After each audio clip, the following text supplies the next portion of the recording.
ಒಂದು ಸಲ ಗುರು ಮತ್ತು ಶಿಷ್ಯ ಹಿಮಾಲಯದಲ್ಲಿ ವಾಸಿಸುತ್ತಿದ್ದರು. ಶಿಷ್ಯನು ಅತ್ಯಂತ ಉತ್ಸಾಹಭರಿತನಾಗಿದ್ದ.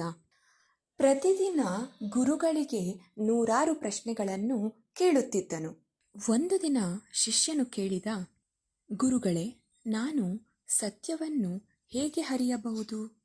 ದಿವ್ಯತೆಯ ಹಾದಿ ಯಾವುದು? ಗುರುಗಳು ಕಿರುನಗೆ ಬೀರುತ್ತಾ ತಲೆ ಅಲ್ಲಾಡಿಸಿ ಮೌನದಿಂದ ಇರುತ್ತಿದ್ದರು. ಶಿಷ್ಯನು ದಣಿದು ಬಿಟ್ಟಿದ್ದ. ಅವನು ಪ್ರತಿದಿನ ಇದೇ ಪ್ರಶ್ನೆಯನ್ನು ಕೇಳುತ್ತಲೇ ಇದ್ದ. ಆದರೆ ಗುರುಗಳು ಮಾತ್ರ ಯಾವಾಗಲೂ ಮೌನವಾಗಿರುತ್ತಿದ್ದರು. ಅಂತಿಮವಾಗಿ ಒಂದು ದಿನ ಶಿಷ್ಯನು ನಿರ್ಗಮಿಸಿದ. ಒಂದು ಶಿಲಾಶಿಖರದ ಹತ್ತಿರ ಕುಳಿತು ಮೌನವಾಗಿಯೇ ಹಲವು ಗಂಟೆಗಳ ಕಾಲ ನದಿಯ ಅರಿವು, ಗಾಳಿಯ ಶಬ್ದ ಮತ್ತು ತನ್ನ ನಿಶ್ಶಬ್ದ ಹೃದಯ ಧ್ವನಿಯನ್ನು ಕೇಳುತ್ತಾ ಇದ್ದನು. ಆ ಸಮಯದಲ್ಲಿ ಅವನೊಳಗೆ ಆಳವಾದ ಶಾಂತಿ ಉಂಟಾಯಿತು. ಆಗಲೇ ಅವನ ಅರಿವಿಗೆ ಬಂದದ್ದು, ಉತ್ತರಗಳು ಮಾತಿನಲ್ಲಿಲ್ಲ, ಮೌನದಲ್ಲಿದೆ.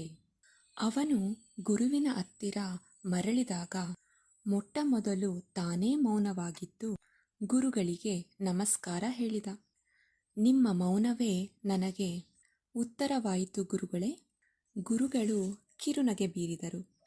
ನಿನ್ನ ಅಂತರಾಳದ ಮಾತನ್ನು ಕೇಳುವುದಕ್ಕೆ ಮಾತಿನ ಅವಶ್ಯಕತೆ ಇಲ್ಲ.